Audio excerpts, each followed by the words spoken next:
परमात्मा को पाने तथा उसका वास्तविक लाभ प्राप्त करने के लिए पवित्र बाइबल में प्रमाण है कि प्रभु ने मनुष्य को अपना ही स्वरूप बनाया। 6 दिन में सृष्टि रचकर 7वें दिन विश्राम किया। कुरान शरीफ में प्रमाण है कि हजरत मोहम्मद को खुदा स्वयं कह रहे हैं कि मैंने तुम्हें उस परमात्मा की महिमा बताने के लिए भेजा है।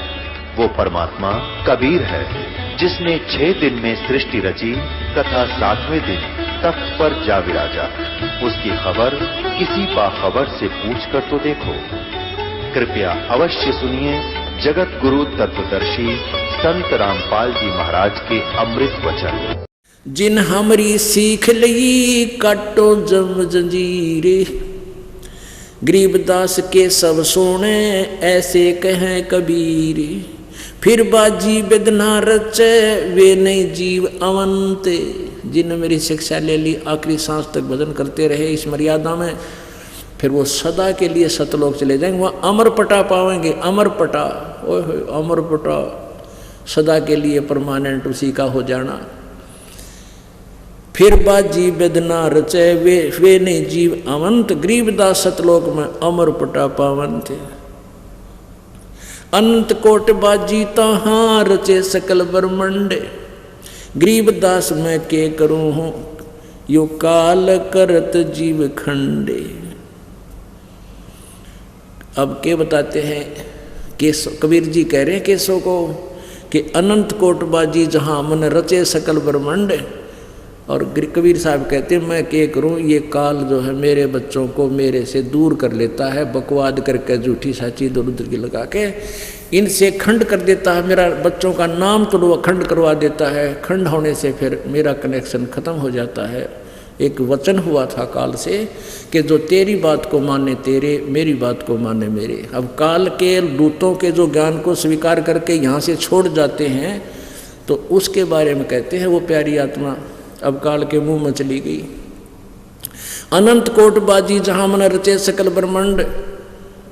और कबीर परमात्मा कहते हैं, कह कबीर मैं क्या करूं यू काल करे जीव खंड। मेरे तो तोड़ लेता है और फिर इनकी दुर्गति करता है, गधे कुत्ते सूअर बनाता है।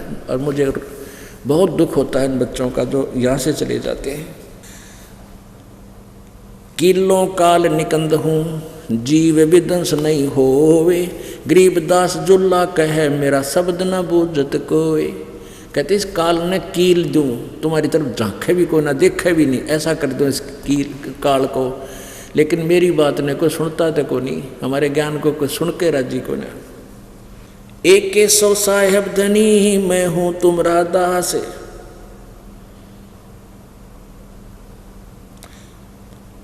मनुष्य जीव क्या बात है पशु पक्षी परवान। गरीबदास जुलाहा कहे कर हूं अंश अमान। केसो सुन केसो साहेब धनी मैं हूं तुमरा दास। गरीबदास तुम हुक्म से काटत जीव की फांस।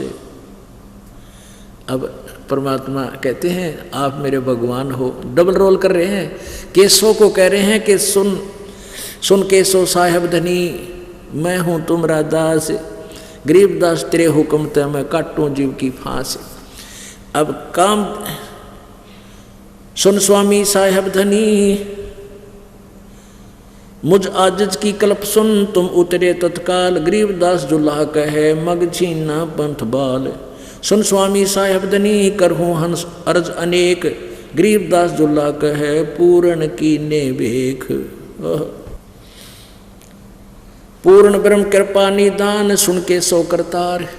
गरीबदास मुझ दीन की रखियो बहुत संभार। हाथ जोड़े बैठे परमात्मा और केसो को कहते हैं तू भगवान है और मेरी ध्यान रखियो, मैं गरीब आदमी हूँ, मुझ पर मेहर रखना। अब क्या कहता है केसो रूप में, फिर परमात्मा जो अपने दूसरे रूप में क्या बताते हैं। सुन कबीर केसो कहे जो कुछ करो सो कीने। गरीबदास मुख्तार तुम हुई दीन बेदीन। अब केसो ने कहा कि एक परमात्मा आप ही सब कुछ मुख्तार माने, ओली सोली आप ही हो। आप चाहे किसी प्रकार रहो, दीन बेदीन बूंदी डाल रहो, चाहे किसी तरह रहो, आप मालिक हो। सुन सतगुर तो से कहूँ तुम हो दीन दयाल, गरीबदास आदीन में तुम साहेब अबदाल। अनंत कोट ब्रह्मांड को तारत लगे ना बार, गरीबदास के सो कहे तुम ही दारमदार।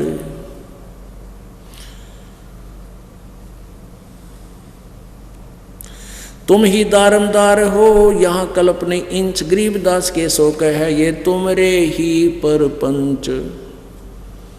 के सो चले सब धाम को 9 लख बॉडी लीने, गरीबदास बंधन किया बाजत है सुरबीन। केसो और कबीर जित मिलत भी है सब एक, गरीबदास कबीर हरि ही धरते नाना बेखो। या क्लियर कर दिया कि केसो और कबीर जित मिलत भये तहाँ एक, गरीबदास कबीर हरि ये धरते नाना भेख। नाना रूप वो खुद ही बना लेते हैं। चलो सिकंदर पादशाह क्यों वृथा वक्त गमाए। अब सिकंदर लो शेख तकी था उसका आग लागी, उसने देखा ये तो भाग्या भी को नहीं ठाठ हो गए इसके, तो सिकंदर लोधी और ज्यादा प्रभावित हो गया। क्या कहता है कि चलो सिकंदर बादशाह क्यों वृथा वक्त गमाए, गरीबदास उस पीर के तन मन लागी बाय। उस सिकंदर उस शेख तकी का तो आग लागी, इन्होंने कहा चल सिकंदर जी चलो क्यों आड़ा व्यर्था जन्म खोता है, क्यों समय खराब कर रहा है, चल चलेंगे अपने। जेता शहर कबीर का हमरे बहुत अनेक, कहते जिस है कबीर का इसे हम राजा हैं, आप राजा हो, हमारे पता नहीं कितना धन है, इसके पास क्या है, कुछ भी नहीं है, इसने क्या कर दिया नाराय वो तरह का। जेता शहर कबीर का हमरे बहुत अनेक, गरीबदास सा तकी कह लगी जुबानों में खे। इतने शब्द जब बोले उस शेख तकी ने, उसकी जबान को पैरालिसिस हो गया। उसके बाद उसकी जबान का पैरालिसिस हो गया, दरंग मार गया, कत्ती उठी नहीं। उसके बाद वो ये शब्द बोले, गूंग भये बोले नहीं नहीं जुबाब जुबान, गरीबदास मारा पड़ा बिन ही सर करो कमान। एता दोष धरे कहाँ, ओए होए कहता इतना जुल्म कर रहा था उसको कहाँ रखेगा, ऐसा दुख धरे कहाँ ये दगद जमी आसमान। गरीबदास सुने नहीं गूंग द्वार मुख कान, परमानंद की पीठ लगी परवान रे, साहूकार अपार बसे धुन ध्यान रे। सौदागर एक पीठ बनज को आईया, सतगुरु कबीर जा का नाम किन्हें नहीं पाईया। पर पलटन शहर हमार जो आधार है, अवगत आप अलेख जो साहूकार है। केसो नाम कबीर खुलासा फिरत है, अंत कोट संग बॉडी बालद ढुरत है। धरती धरे न पाव शरो न सींग रे, बालद बसवे 20 मिर्च मद हींग रे। अजर मनोखा दाख छुहारे छोत के, केसो संग बन जारे एक गोत के। केसर और कस्तूरी पान सुपारियां, पचरंग झंडे लंबे अमर अटारियां। तंबू बने अपार सफेद सुरंग रे, सप्तपुरों के गायन ताल मृदंग रे। महमूदी और खासे चकिया बाप थे, तकवे लगा ना तार सुहेली नाकते। हे हर होए आन बालद ढुरी, नूर तेज के संत जहां मजलिस जुड़ी। चौपड़ के बाजार लगी है चांदनी, व्यंजन भोजन पके न चिपी रांधनी।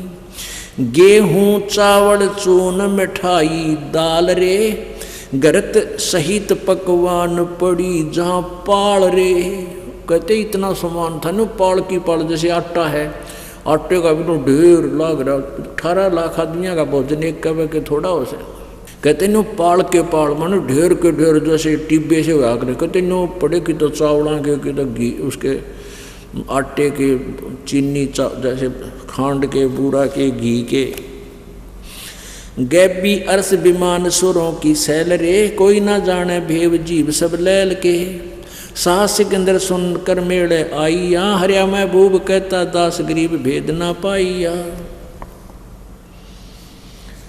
अब क्या बोले परमात्मा, एक चदड़ी एक गुजड़ी सतगुरु पास रे, हम ना निकले बार हुए हमारी हास रे। साहस सिकंदर सुनकर डेरे जात है, बोले माए कबीर यहाँ कछु घात है। इन कपटी कुलहीन लगाया काट रे, बन के सोबन जारा कर है साठ रे। जहाँ साहस सिकंदर सतगुरु गोष्ठी कीनिया, तुम करता पुरुष कबीर तिभेवा चीनिया। अमरेजा कपड़ा बुने आत्म कारणे, 18 लाख दल पड़ा है बारणे। खान पान घर मोहे नहीं मोर रे, शठ दर्शन कीनी हांसी किया बहु जोर रे। अब क्या बताते हैं, जो उस पॉइंट पर हम लाना चाहते थे सुनना। मुश्किल से आसान करेगा जानकर, एक के 100 बनजारा उतरा आन कर। कहते हैं हम जिसकी शरण में पड़े हैं वही मुश्किल को आसान करेगा। मुश्किल से आसान करेगा जानकर, मुश्किल से आसान करेगा जानकर, एक के 100 बनजारा उतरा आन कर। एक के 100 बनजारा उतरा आन कर। अपने आत्माओं क्या बताया है आखिर में आपको। कबीर गोसाई रसोई दीनी आपे के 100 बनकर आए, प्रानंदनी जाके द्वारे भवभेद भेख छकाए। हिंदू और मुसलमान कहते हैं ब्राह्मण और बैरागी, सन्यासी काशी के गांव या नाचे दुनिया नागी।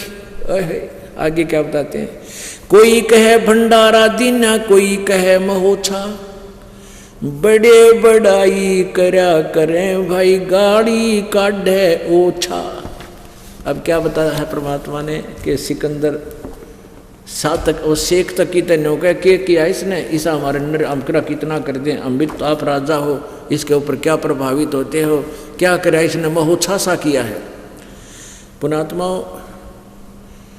भंडारा तो उसने कहे जो खुशी में किया जाता है, और महोत्सव वो होता जैसे इन नकली ब्राह्मणों ने गुरुओं ने कर रखा था, भाई चाहे बेटा मरो चाहे बेटी, जवान मरो चाहे कैसा ही, उसका ऐसा करो उसका ऐसा क्रिया कर दो, ऐसा भोजन बनाओ, बढ़िया भोजन बनाओ ब्राह्मण के लिए। तो उसको महोत्सव होता है जो मजबूरी में करना ही पड़ता है। उसमें आदमी जैसे क्या करना 500 कपड़े लाओ, तो इसे कपड़े लाकर उसने कोई बनाओ 5 आइटम पूरे करते हैं।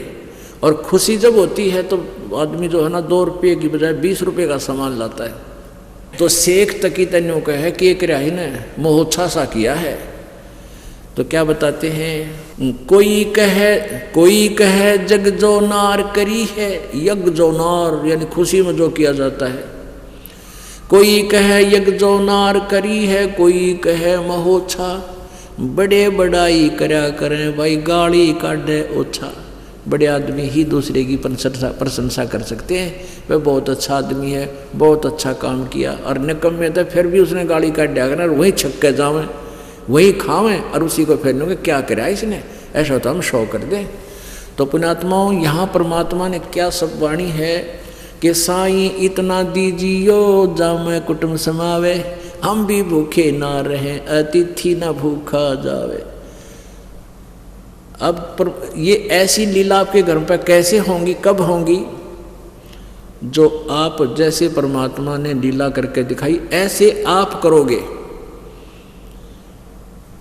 आप दान धर्म करते समय उत्सुकता के साथ करो और ये चिंता ना करो आगे क्या होगा बालका का। ऐसी बहुत से प्रमाण हैं।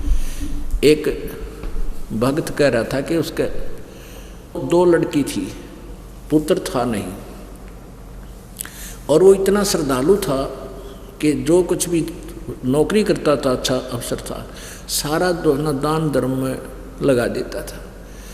और उधर से बेटी ब्यान की होगी। और परमात्मा की वाणी जब चलती थी वो बैठकर रोने लग जाता था नीचे ज़मीन पर बैठकर, और आंखों में आंसू आते थे, बहुत श्रद्धा से लग रहा था। दोनों बेटी युवा होगी। अब उसने चिंता बन गई कि जगह चला रिश्तेदार आ जाओ बीनों का, भाई छोरी ब्यान की हो रही है, लड़की तू क्या कर रहा है, बहुत देर लगा दी। तो चिंता सी होती कई बार, फिर भी सोचता मालिक आप करेगा। जब बिल्कुल वो दिक्कत सी का समय आया, उसी समय उसकी बहन विदेश में रहती थी, वह आ गई और विदेश के अंदर उसके पास अच्छा धन था। वो हाथ जोड़ के कहने लगी, भाई मैं एक काम आई हूँ तेरे पास, और मेरी इस अरदास को तो अस्वीकार मत करना। तो कहने लगा, बहन भाई बहन की कोई दो थोड़ी होती हैं, आप जो कहोगी भाई हाजिर है। उसने सोची कुछ पैसे मांगते होंगे, कोई बिजनेस शुरू कर दिया होगा, पैसे तो है नहीं, फिर भी ले किसी से ला कर दूंगा अपनी बहन को, उन्होंने थोड़ा मना करूँगा। अक बोल बहन क्या कहना चाहती है, अक वचनबद्ध हो जा। तो कहने लगा, ऐसा वचनबद्ध की क्या आवश्यकता पड़ेगी, मैं तो अपनी बहन के लिए वैसे वचनबद्ध हूँ। तो कहेगी मैं सद्दर की बात जी, तो कहेगी जितना मेरी औकात है बहन, मैं दूर नहीं तेरे थे। तनु बोली, इन दोनों पुत्रियों को मेरी झोली में डाल दे और मैं शादी करूंगी, मैंने बालक देख रखे वहाँ लड़के। बता, अब परमात्मा ने कहते बोझ उठा के दर दिया एक तरफ ने, 5 लाख में पांडा ना छूटा हो। और उसी समय न बोली, देख ले बहन तेरी मर्जी, तेरी बेटी किसी तरह कर। तो कहते कल पे कारण कौन है, कर सेवा नहीं काम, मन इच्छा देऊंगा जो पड़े मेरे ते काम। बोलो सतगुरुदेव। परम पिता परमात्मा पूर्ण ब्रह्म, सारी सृष्टि के रचनहार कुल मालिक कबीर देव कबीर साहेब,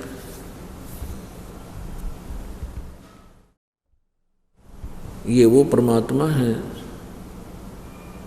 जिन्होंने सर्व सृष्टि का सभी ब्रह्मांडों की रचना की है।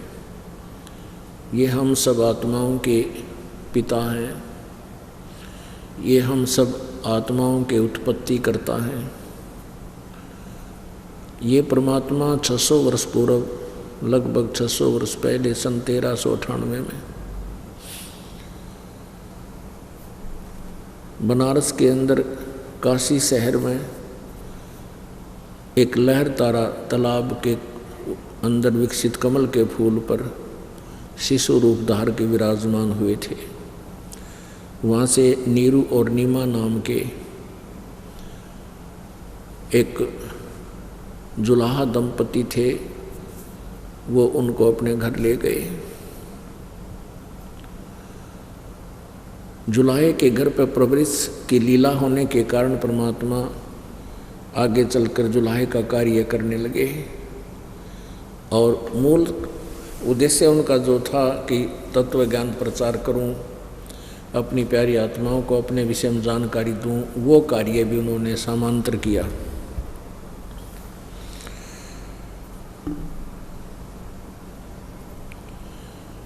वो परमात्मा पूर्ण ब्रह्म युगों युगों में आते हैं, प्रत्येक युग में एक लीला ऐसी करते हैं। कुछ दिन एक जनसाधारण की भूमिका करते हैं, जैसे एक जनसाधारण, एक नेक व्यक्ति जैसे अपने परिवार का पोषण परवरिश करता है, अपने हाथ से नेक नीति से कार्य करता है, अच्छा आचरण रखता है, गुड कैरेक्टर रखता है और परमात्मा की भक्ति भी करता है, तो ऐसे वो परमात्मा प्रत्येक युग में आते हैं और एक लीला ऐसी ही करते हैं।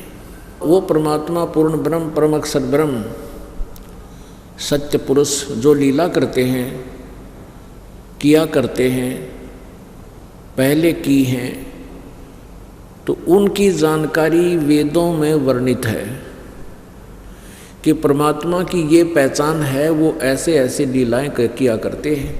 तो वो सभी दृष्टांत, वो सभी उदाहरण परमेश्वर कबीर जी की लीलाओं के ऊपर खरे उतरते हैं। परमात्मा कबीर जी जब 25 दिन के हो गए थे, जब 25 दिन की लीला में उनका शरीर हुआ, तो 25 दिन तक उन्होंने कुछ भी आहार नहीं किया। नीमा जो नीरू की पत्नी थी और परमेश्वर की मुँह बोली माता जी कहलाई, बहुत चिंतित हुई कि ये बच्चा मरेगा, इस बालक में मेरी ममता घनी होगी और मैं भी साथ मरूंगी। इतना दृढ़ निश्चय कर लिया कि जिस दिन ये बच्चे के शरीर पूरा हुआ उसी दिन मैं भी आत्महत्या करूंगी, मैं जी नहीं सकती संसार में। परमात्मा अंतर्यामी हैं, उन्होंने शिवलोक से शिव जी के अंदर प्रेरणा की कि तेरा एक भक्त, तेरी आत्मा दुखी हो रही है। क्योंकि नीरू और नीमा ये ब्राह्मण कुल में इनका जन्म था। नीरू का नाम गौरी शंकर था, नीमा का नाम सरस्वती था। मुसलमानों ने इनको ज़बरदस्ती मुसलमान बना दिया था, क्योंकि ये भगवान शिव के कट्टर उपासक थे। निस्वार्थ भाव से शिव पुराण की कथा किया करते थे, और जो पैसा आ जाता था कथा वाचन करने में तो उसको भंडारा में लगा दिया करते थे। अपने घर के खर्च को रखकर बाकी सब भंडारे में लगा देते थे। इतनी नेक आत्मा थी। भगवान शिव जी की ज़्यादा ही वो प्रचार किया करते थे। मुसलमानों ने उनको बाई फोर्स ज़बरदस्ती मुसलमान बना दिया। उनका नाम गौरी शंकर का नाम नीरू रख दिया, सरस्वती का नाम नीमा रख दिया। तो भले ही वो मुसलमान बन गए थे, लेकिन फिर भी अंदर से वाचा भगवान शिव शंकर की गई नहीं थी। ऊपर से वो भले ही मुसलमान बने हुए थे, नमाज भी पढ़ने लग गए थे, लेकिन अंदर से कसक भगवान शिव जी की भूल नहीं पड़ी थी। तो अंदर से नीमा ने भगवान शिव को याद किया, है प्रभु, या तो ये बालक देना नहीं था और आपने ये खिलौना दिया है, अब लो मत भगवान, दया करो अपनी बच्ची पर, नहीं तो ये आपकी बालक, आपकी बेटी भी खत्म होगी इस बालक के साथ में। ऐसी पुकार की तो भगवान शिव जी अपने शिवलोक से चलकर आए। एक ऋषि, एक संत वेशभूषा बनाई। ब्राह्मण, ऋषि कहो, ब्राह्मण कहो, संत कहो, ये एक ही पर्यायवाची शब्द होते हैं। भगवान शिव जी ने आकर पूछा कि नीमा बेटी तुम रो क्यों रही है। नीमा ने सारी कहानी बताई। तब शंकर भगवान ने कहा कि दिखाओ तेरा बेटा कहाँ है जो दूध नहीं पी रहा है। नीमा ने वो बच्चा उठा करके और भगवान शिव के चरणों में रखना चाहा। बच्चा अपनी मुँह बोली माता यानी नीमा के हाथ से छूटकर आकाश में खड़ा हो गया। आकाश में कम से कम 5 फुट की ऊंचाई पर। नीमा ने ये कृष्ण सामने खड़े संत का माना। सोचा ये संत बड़ा सिद्धिकारी है और मेरे बच्चे को कितने बड़ा सिद्ध पुरुष है, मेरे बच्चे को कहाँ आकाश में रोक दिया। फिर भगवान शिव जी ने ऐसे हाथ किया, भगवान कबीर जी को गोद में ले लिया बालक को। तब बालक कबीर जी और शंकर भगवान की आंखों में आंखें मिली। 25 दिन का बालक वार्ता करने लगा।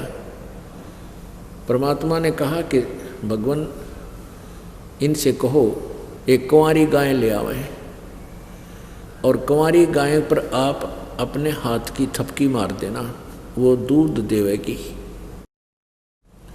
उस दूध को पीऊंगा। ऐसे 7 बार ऐसे चर्चा हुई। फिर परमात्मा चुप हो गए। भगवान शिव जी ने वो बालक लौटा दिया नीमा को और कहा कि अपने पति को बुला और एक कुंवारी गाय लाओ। कुंवारी गाय लाए। कुमार के घर से एक कोरा बर्तन लाए, स्वच्छ अनयूज्ड, और कुंवारी गाय के कमर पर भगवान शिव जी ने थपकी मारी। ऋषि ने वो अपने आप दूध की धार थनों से निकल आई। लंबे लंबे सतन हो गए और नीचे वो पात्र रख दिया। 5-4 किलो का था। जब वो पात्र भर गया अपने आप दूध बंद हो गया। और परमात्मा ने कहा था कि ये गाय फिर डेली दूध देगी, तो वो गाय प्रतिदिन दूध देने लगी। ऐसे कबीर परमात्मा ने वो दूध पिया।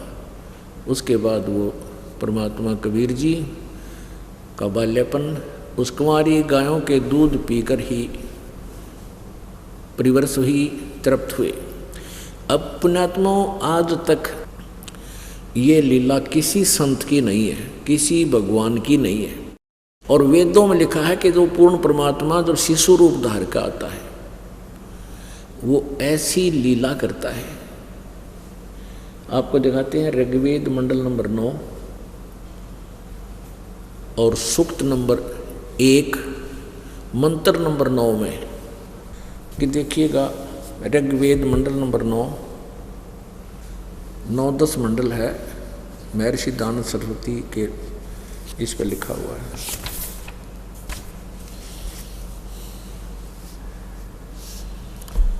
प्रकाशक हैं सार्वदेशिक आर्य प्रतिनिधि सभा, महर्षि दान भवन, रामलीला मैदान, नई दिल्ली। ये इनके फोन और फैक्स नंबर हैं। महर्षि दानव सरस्वती कृत ऋग्वेद आर्य भाषा भाष्य। मुद्रक हैं Prince offset printers, 1510 Pataudi house, Daryaganj, नई दिल्ली। अब ये 9 मंडल यहाँ से शुरू होता है।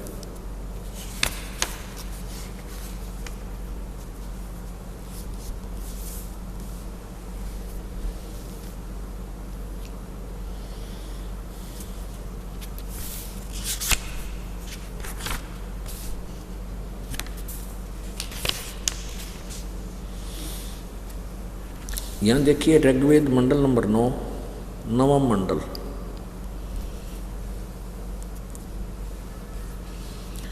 अथ नवम मंडल ऋग्वेद भाषा भाष्यम, अथ नवम मंडल, ये प्रथम मंत्र है। इसमें क्या लिखा है? हे सोम स्वभाव परमात्मन, परमात्मा का जिक्र है। आगे देखो दूसरे में,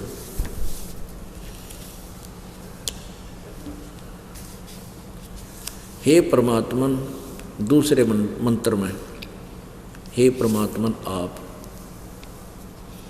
तो इसमें काफ़ी कुछ लिखा है। परमात्मन आप राक्षसों के हनन करने वाले हो, संपूर्ण विश्व के दृष्टा हो, सबके उत्पत्ति स्थान हो, किसी अस्त्र शस्त्र से छेदन नहीं किए जाते, गतिशील और मध्यस्थ रूप से सर्वत्र स्थिर हो।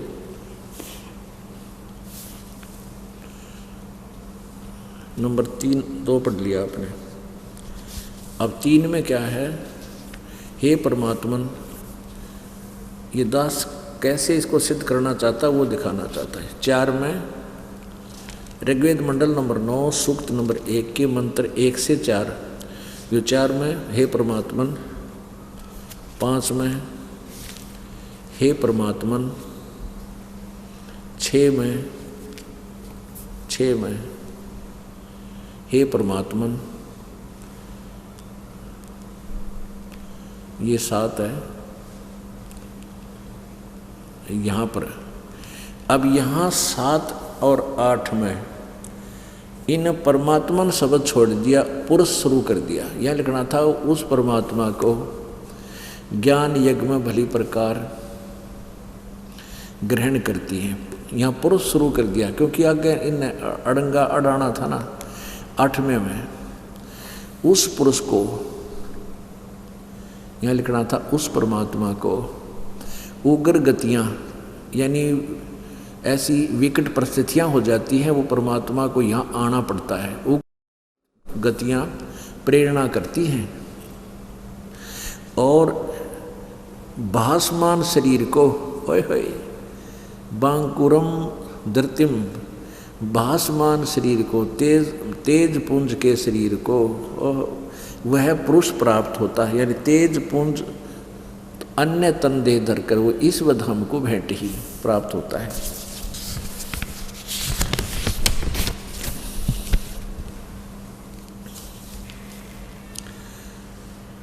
जिसमें 3 प्रकार से दूसरों का वर्ण करने वाला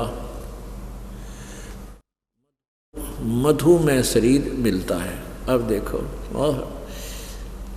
यहाँ कति स्पष्ट कर दिया 9वें में, ऋग्वेद मंडल नंबर 9, सूक्त नंबर 1 और मंत्र नंबर 9। उस सोम स्वभाव वाले श्रद्धालु पुरुष को, यहाँ पुरुष शुरू कर दिया, इन्हें देख अड़ंगा डाल दिया।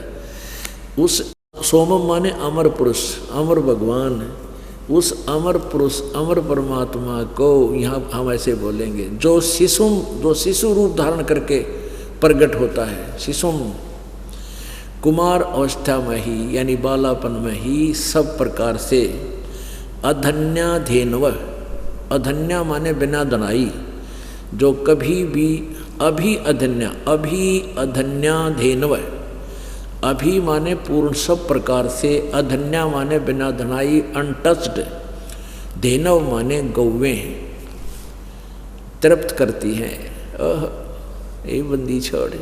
इसका भाव ये है कि वो बालक रूप में प्रकट होता है पर अमर परमात्मा, उस समय उसकी बाल्यावस्था में ही उसको सभी प्रकार से अभी अधन्या बिना दनाई, जैसे हम कह दिया या बिना दनाई है, दनाना मैंने नए दूध हो जाना, गर्भवती होना, यानी अभी अधन्या कभी भी टच ना की हो उसने वृषभ ने, और धेनव माने गाय पूर्ण रूप से यानी कंवारी सब प्रकार से, इसका मतलब कंवारी गायें सारा कुछ मिला के तृप्त करती हैं, अर्थात उसके पालन की लीला इन कंवारी गायों से होती है। इति सिद्धम।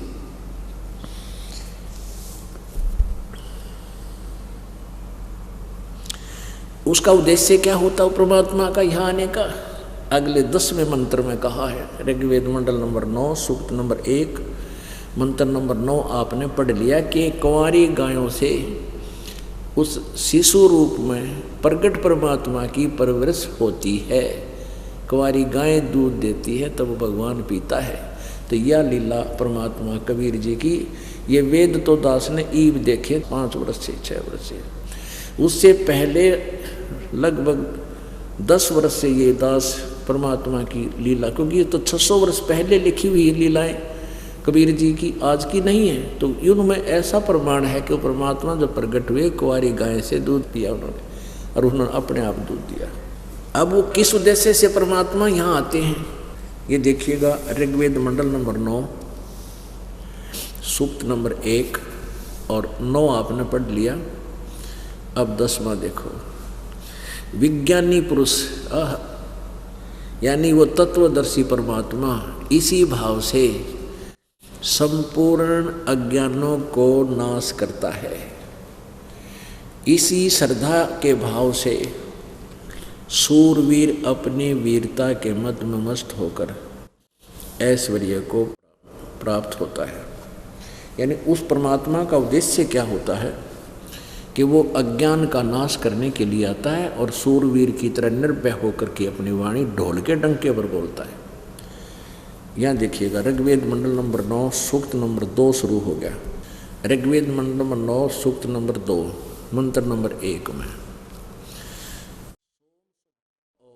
हे सोम स्वभाव और दिव्य गुण युक्त परमात्मन, आप हमें पवित्र करें, और ऐश्वर्य युक्त परमात्मन आप ऐश्वर्य प्राप्त कराएं, तथा हे आनंद वर्षक आप शीघ्र ही हमारे हृदय में प्रवेश करें और पवित्र करें, अवश्य रक्षा करें। ये सब कामनाओं की पूर्ण करने वाले सकल मनोरथ पूर्ण साहिब, हे सब कामनाओं के पूर्ण करने वाले यशस्वी महान परमात्मन, आप हमें सर्वव्यापी ज्ञान का उपदेश करें, क्योंकि आप संविधान विज्ञान सद्विज्ञान को और संसार के कारणभूत प्रकृति को सब ओर से धारण किए हुए हैं। अब हमने यहाँ इतना ही लेना था कि वो परमात्मा जब यहाँ आता है क्या लीला करता है। अब इसमें क्या बताया है कि सभी कामनाओं को पूर्ण करने वाले वो परमात्मा है।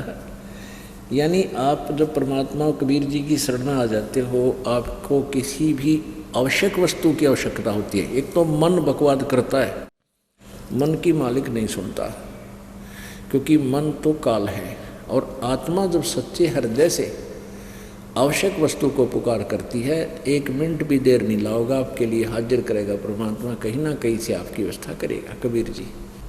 अब कबीर परमात्मा का आपने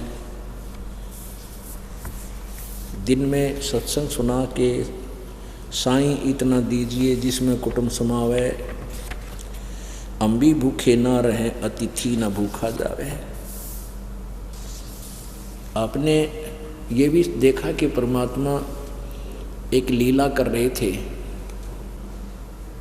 120 वर्ष रहे जो बनारस में, सन 1398 से लेकर 1515 तक। तो उस समय वो क्या करते थे, जितना बुनाई कपड़े की आती थी उस पैसे को घर के खर्च के लिए रख लेते थे, थोड़ा बहुत, बाकी दान धर्म में लगाते रहते थे। और फिर परमात्मा ने लीला करके दिखाई, हमें ये उदाहरण दिया कि तुम इसी प्रकार मुझ पर विश्वास रखो और जैसे हम बता रहे हैं ऐसे क्रिया करते रहो। जिसमें तुम्हारे ऊपर कोई ऐसी आपत्ति उत्पन्न होगी तो मैं तुम्हारे साथ हूँगा। अब जैसे ये संत इधर उधर मांगते फिरते हैं, भिक्षा मांगते हैं और अपनी रोजी रोटी के लिए दुनिया को गुमराह करते हैं, उनके बारे में बताते हैं।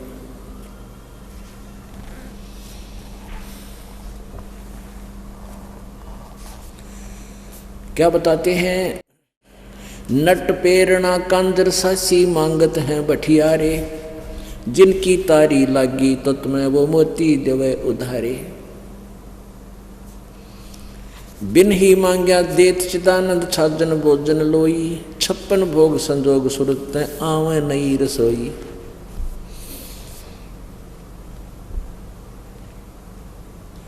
आपसे आवे रतन बराबर मांग्या आवे लोहा, लक्षण नहीं जोग के जोगी जा बस्या बन खोहा। एक मांगे एक बक्सा घाल ले पामर खावे प्रीत बिना, शब्द हमारा बूझो भाई समझ न आवे अतीत बिना। टूका कारण फिरे कुकरा 70 घर फिर आवे, ये तो लक्षण नहीं साधु के क्यों बाणा बिरद लजावे। परमात्मा कहते हैं जैसे रोटी के एक टूक के लिए कुत्ता फिरता है, 70 ग्राम धक्के खा ले, ऐसे एक संत के बाणे में, साधु के बाणे में टूक मांगता फिरे है। कहती ये लक्षण नहीं संत के, क्यों भगवान को भी तो लज्जा रहा है। टूका कारण फिरे कुकरा 70 घर फिर आवे, ये तो लक्षण नहीं साधु के क्यों बाणा बिरद लजावे। जिनको आत्मज्ञान नहीं वो मांगते हैं भाई, और चावल चून इकट्ठा करके वह ब्याज बधावे जाई। परमेश्वर पद से महरम नाही, गृहस्थी आन उपासी, जाकी भिक्षा संत ना खावे पड़े काल की फांसी। अब क्या बताते हैं साधु संत भक्तों के विषय में, जो सत भक्ति करते हैं कि जो परमेश्वर पद से महरम नाही।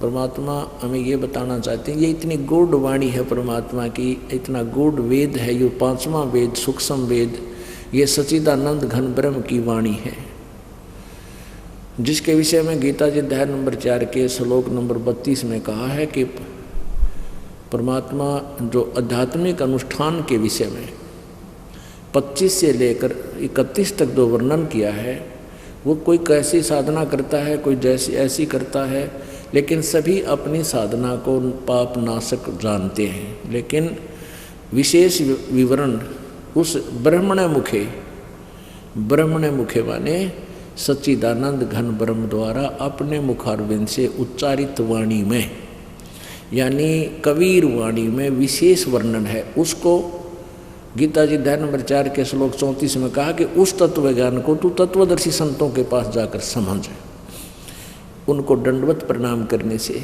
कपट छोड़कर प्रार्थना करने से, प्रश्न करने से फिर वो तत्वदर्शी संत तुझे बताएंगे। ये वो वाणी है। परमेश्वर पद से मैं रम नाही गिरही आन उपासी, ताकि भिक्षा संत ना खावे भगत ना खावे, वह पड़े काल की फांसी।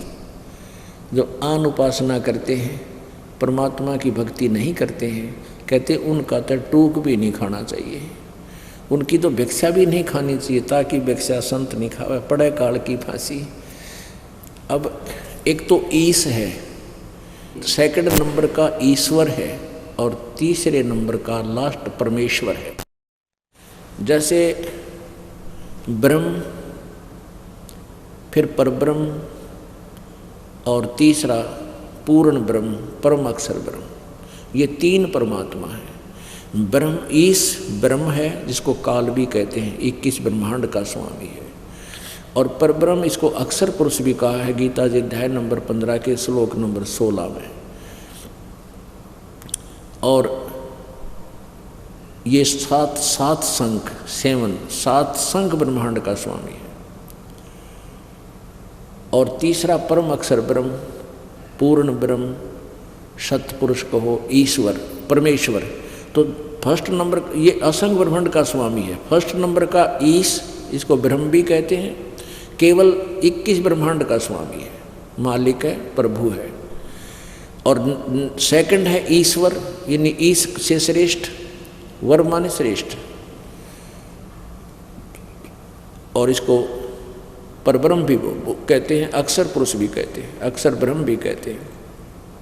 ये केवल 7 संख ब्रह्मांड का स्वामी है। और तीसरे नंबर का परमेश्वर, ईश, ईश्वर, परमेश्वर, जो असंख्य ब्रह्मांड का स्वामी है। तो यहाँ क्या कहते हैं, जो इस परमेश्वर के अतिरिक्त जो अन्य पूजाएं करते हैं, परमेश्वर पद से महरम नाही, महरम, महरम माने पूर्ण परिचित नहीं है, जिसका महरमी, महरमी माने भाई तुम इसके विशेष गूढ़ रहस्य को, गूढ़ ज्ञान को समझता हो, पूर्ण परिचित। महरम माने महरम, यानी मैं इसके महरम को जानता हूँ। परमेश्वर पद से महरम नाही गिरही आन उपासी, जाकी भिक्षा संत न खावे पड़े काल की फांसी। डूम भाट बैसा सांसी का पैसा जाके आवे, बिन ही बूझे जात नरक में नीच धान जो खावे। डूम भाट बैसा सांसी कहते इस प्रकार के जो व्यक्ति हैं, ऐसा कर्म करते हैं, तो उनका भोजन खाने से कहते बिना बूझे नरक में जाओगा इंसान। नट पेरना कांदर सांसी ब्राह्मण बुरा कहावे, कसाई डाकौत बराबर सब बढ़िया कह जावे। ओह, नट पेरना कांदर सांसी, ये ब्राह्मण बुरा कहावे, और कसाई डाकौत बराबर, डाकौत जो है कसाई बराबर है, और जो सब बढ़िया कह जावे। अपने आत्माओं नट पेरना कांदर सांसी, और ब्राह्मण, ब्राह्मण को बुरा कहा है मालिक ने। अब जैसे कबीर जी की वाणी को, परमेश्वर की वाणी को बताकर हम छोड़ दें तो दुख होए आप जी को, क्योंकि ब्राह्मण हिंदू समाज का गुरुजी कहलाता है। लेकिन ये इनकी हिस्ट्री में ही लिखा, जिसको हिंदू समाज जिन ग्रंथों को सत्य मानता है। अब यहाँ दिखाना पड़ेगा, क्योंकि ये एक ऐसा जटिल प्रश्न है, अगर समय पर समाधान नहीं हुआ तो ये मार्ग में बाधक बन जाता है। ये देखिएगा, श्रीमद् देवी भागवत, गीता प्रेस गोरखपुर से प्रकाशित है।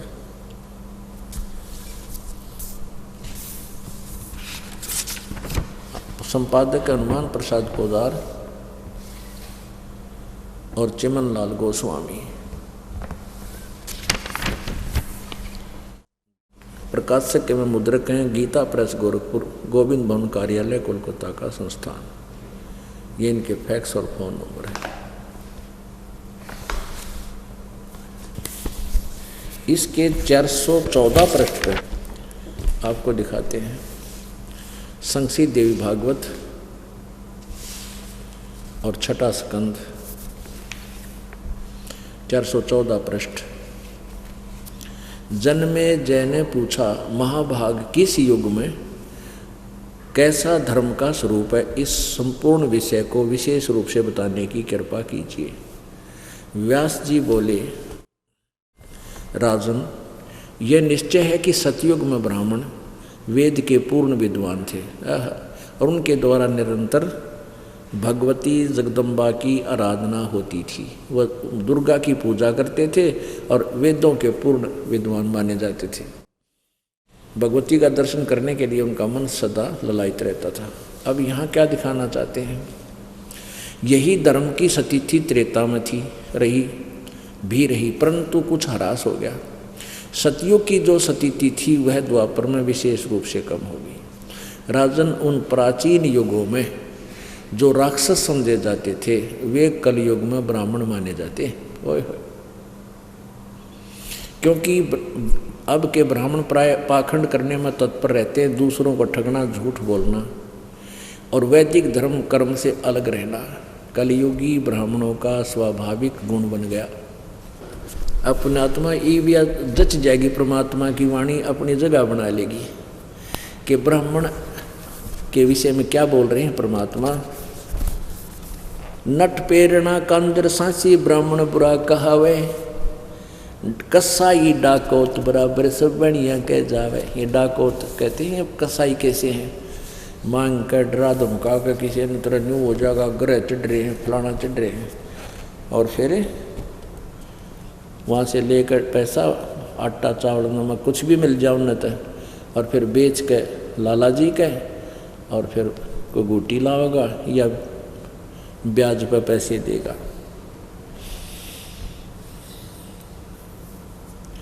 ब्राह्मण बनिया अक्षत्री शूद्र ये चारों कुल ऊंचा। देखो वाणी में कितना अंतर है पुण्यात्मा। ब्राह्मण बनिया, अक्षत्री शूद्र, वैश्य कहो चाहे बनिया कहो, ये चारों कुल ऊंचा। अभी नकलिया नतनियों का रखा शूद्र वर्ण तो जो है ना ये नीचा कुल है, शूद्र नहीं। अपने अपने कर्म को जो निष्ठा से कर रहा है, सभी का कार्य करने योग्य है, कर्तव्य कर्म है, और कोई ऊंचा नीचा नहीं। जिसका जो कर्म है वो सही कर रहा है अपने निभाकर, कहती ये चारों कुल ऊंचा। और नुग्रे द्वार न जावे योगी जो सत सोजत इंद्री सूचा, कि अगर ठीक सत साधना करने वाला हो और परमात्मा का नाम ले रखा हो, पूर्ण परमात्मा की भक्ति करता हो, इन चारों कुलों में किसी भी कुल में किसी भी वर्ण में उत्पन्न हो और ये साधना कर रहा हो और ये साधना ना कर रहा हो, उस निगुरे के घर नहीं जावे। इन चारों वर्णों में जो सत साधना करता है तो उसके आहार आप कर सकते हो, ऐसा लिखा है। अपने आत्मा ये चिंतित ना होना कि तुम भाई हमने तो रिश्तेदारी में जाना पड़ता है और वहाँ भी फिर रोटी तो खानी ही पड़ती है, मारे भी बाहर लगेगा, वो भी नुगरे हैं। तो उसका एक बता रखा है एंटीबायोटिक आपको, कि कहते हैं आप वहाँ जाते हो, खाना खाने नहीं जाते उनके वहाँ पर, और आपके पास एक ऐसे मंत्र हैं, उस नाम के जाप से, ये तो जो भक्ति नहीं करते ना उन पर असर है, और किसी कारण से आप जी ने कहीं आहार करना पड़ जाता है तो परमात्मा का नाम जाप करते रहिए। और अन्नदेव की आरती है एक छोटी सी, उसको आप कीजिए, आपको हानि होगी नहीं आपको, और जिसका आपने आहार किया उसको पुण्य हो जाएगा। इस तरह मालिक ने बताया है। ये तो उनके लिए बताया जो मांगते फिरते हैं और फिर भक्ति की भी रीस करते हैं। पहले तो साधना शास्त्र विरुद्ध, और फिर किसी का भोजन लेकर खा लेते हैं, उनके पास वो भक्ति सत्य है नहीं जो उस पाप के भोजन को हजम कर सके, यानी उससे डिस्टर्ब ना हो। तो आप जी को मंत्र दे रखे हैं, आपका मन वहाँ रोटी खाने का नहीं था, किसी विशेष उद्देश्य से गए हो, गए को आहार किया दिया है तो आपको हानि नहीं होगी। ये उनको कहा जाता है जो परमात्मा की आड़ में उनको लताड़ा जा रहा है, जो भगत और संत बनकर और फिर मांगते आंडे क्या बताते हैं, राजा राज रसातल जाई, कौम छती सो डांडे, सभे अपावन कहिए भाई, योगी किस दर हांडे। अब ये संत है ना नकली, ये राजाओं के गणे जाया करते, क्योंकि वहाँ अच्छी जो है ना उनको पैसे मिलते थे, तो वहाँ से वो भिक्षा अच्छी मिलती थी, उसके लिए वो दक्षिणा अच्छी मिलती थी। तो यहाँ बताते हैं राजा राज रसातल जाई, राजा नरक में जाएगा, क्योंकि कौम छती सो डांडे, अब सभी अपावन कहिए भाई, योगी किस तरह हांडे। राजा, जैसे राजा लोग टैक्स लगाते हैं आपके ऊपर, तो उस टैक्स के माध्यम से अच्छे बुरे गरीब अमीर सबका पैसा राजा के पास जाता है, और उसी से वो अपना निर्वाह करता है, अपनी सेना रखता है, अपने ऐश्वर्य के साधन करता है। उसमें से फिर कहते संत जाके खावे तो वो भी साथ नरक में जावे। एक हलाई सेंस कसाई, पलड़ा बेस बजावे, और कोठे माही नाच घाल के कोरा काल मनावे। एक अलाई होती है, जैसे किसान हल जोतता है ना, और 1 एकड़ मान ले ज़मीन है 200 फुट लंबा और 220 फुट लंबा और 198 फुट चौड़ा, ऐसा 1 एकड़ होता है। तो उसमें हल से संवारते समय वो लगभग 20 फुट चौड़ा और 180 200 यानी पूरे एकड़ की एक साइड की लंबाई ले लेता है। तो उस 20 बाई 220 मान लो, एक हलाई में जो वो हल के द्वारा जमीन खोदता है, तो उसमें उसको 1000 कसाइयों जितना पाप बन जाता है। बताओ। और फिर कहाँ जाता है, वो क्या करता है उस पैसे, जैसे घन अन्न हो गया किसान का, फिर वो बेच का होगा बनिए का बेचता है, तो बनिया के सोचा है उस अनाज को अपने कोठे में अपने सटोर में रख लेता है, और फिर ने सोचा ये भगवान इनका काल पड़ जा और तेरा गेहूँ महंगा बिक गया। वो पाप का भागी, कितनी दुष्ट सोच हो जाती है उस बिजनेसमैन की। तो कहते हैं 1 अढ़ाई सेंस कसाई, मान लीजिए तो किसान के घर भोजन खाना चाहता है तो उसके ऊपर इतना भार बन जाता है। अपने आत्माओं, ये अध्यात्म ज्ञान है, ये तत्व ज्ञान है। इस तत्व ज्ञान को समझने के लिए आपको धैर्य रखना पड़ेगा, डगमग नहीं होना, घबराना नहीं। अब जैसे आप जाते हो किसी के घर, खाना भी खाना पड़ता है, किसान के घर भी जन्म है लोगों का, और भी बनिया के घर भी जन्म है। तो जैसे हम प्रतिदिन कपड़ा पहनते हैं, और ये मैला हो जाता है, स्वाभाविक है, तो इसको धोने के लिए साबुन और जल का प्रयोग किया जाता है, ये स्वच्छ हो जाता है। ऐसे आपको एक मंत्र दे रखा है सतनाम। इस सतनाम के जापते आपके ऊपर ये भार नहीं बनेगा। अब जैसे आप किसी रिश्तेदार के यहाँ चले गए, आपने आहार तो करना ही पड़ेगा, अपने मंत्र जाप करना, आरती करें, और अब आपको तो लाभ बाहर बनेगा नहीं, क्योंकि आपके पास तो वो साबुन और जल है, मैल कट जाएगा। और आपको आहार कराने में जिसके घर आपने भोजन पाया उसको पुण्य मिलेगा, क्योंकि संत भगत के खिलाने का, भोजन कराने का बहुत पुण्य होता है। अपना आत्मा तुम गड़बड़ ना कर दियो, कभी भगतान बुला के जमान लाग जाओ, कभी मेरे वाले इस काम ने फिर फेल कर दो तुम नहीं। अपनी भक्ति करो, सब न राम नाम पर ला दो, और वो भी भक्ति भी। तो फिर वो दूसरा तरीका, पहले क्या था, या परमात्मा आते हैं एक सुचारू, स्वयं आते हैं, या मेरे जैसे दास को भेज देते हैं। ज्ञान वही होता है, परमात्मा विधान वही होता है, अप्लीकेबल वो खुद भी करते हैं अपने नुमाइंदे रिप्रेजेंटेटिव से भी उसको वो सुचारू करवा देते हैं, लागू करवाते हैं। तो पहले क्या होता था, जैसे शादी ब्याह होया करती, ब्याह होता था तो पूरे गांव में से प्रत्येक, पहले तो चूल्हा न्योत होया करता, छोटे घर थे, गांव थे, पूरे के पूरे घर को आमंत्रित करते थे कि आज आपने हमारे घर भोजन खाना है। जिस दिन ब्याह होता था बेटे या बेटी का, तो क्या कारण था कि वो सभी भक्ति करते थे, साधना किया करते थे, और इसी प्रकार उन्होंने अपने समागम शुरू किए थे। भी एक आध्यात्मिक अनुष्ठान भी करते थे। जोत तो अभी भी लगाते, भंडार जब करते हैं ना, ये विवाह शादी में जब जलेबी लाडू बनाते हैं, कहीं रखते हैं, तो जोत अब भी जलाते हैं उसमें। तो अब तो वह लकीर पीट रहे हैं, और आज तुम्हारा खाका ये मैं तुमने बोला, मैं तुम्हारे खाका आया था, इसलिए वो एक परंपरा बन नहीं। पहले ये उद्देश्य था कि सभी भक्ति करते थे और भक्तों को अपने घर पर बुला के आहार कराया करते थे।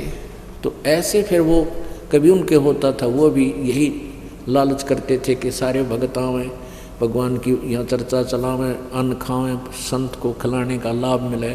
तो ये परंपरा चलती चलती फिर इतनी बिगड़ गई, फिर न्योते शुरू हो गए। तुम वो न मारे, न्योता दिया था मैं भी उनके दे का हूँ, अन्यथा नहीं। तो ये प्रोग्राम तो पहले बिगड़ का बिगड़ा हुआ रूप हो गया। तो ऐसे आप अपनी भक्ति करते रहिए, आपको हानि नहीं होगा। जैसे ये दास आपको मना करता है कि जो कोई धार्मिक अनुष्ठान करते हैं, आन उपासना करने वाले, वहाँ आपको नहीं जाना चाहिए, उस दिन आहार नहीं करना चाहिए वहाँ पर, क्योंकि उस दिन वहाँ जाने में आपका सहयोग होगा उस शास्त्र विरुद्ध साधना में। गीता जी अध्याय नंबर 16 के श्लोक नंबर 23 में कहा कि शास्त्र विधि को त्याग कर जो मनमाना आचरण करते हैं,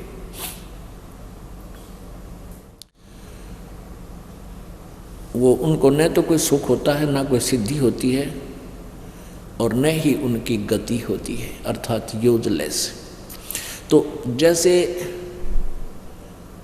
शास्त्र विधि त्याग कर मनमाना आचरण करने वाले को परमात्मा के द्रोही कहा है, यानी विधान तोड़ रहा है। जैसे कोई चोरी करता है या कोई और अवैध कार्य करता है, उसमें आप भी सहयोग देते हैं तो दोनों दोषी होते हो, इस प्रकार। और वैसे आप कहीं जाते हो, खाना उद्देश्य है, लेकिन जो मांस मिट्टी शराब वगैरह प्रयोग करते हो उनका तो आहार भी नहीं करना चाहिए। जिस दिन कोई जैसे धार्मिक अनुष्ठान करते हैं, ये ड्रामाबाजी को 13वीं, कोई 17वीं, कोई की तो और लड़का हो गया तो और पंगा, तो उनमें नहीं जाना चाहिए आप जी को, बिल्कुल भूल के भी नहीं जाना चाहिए।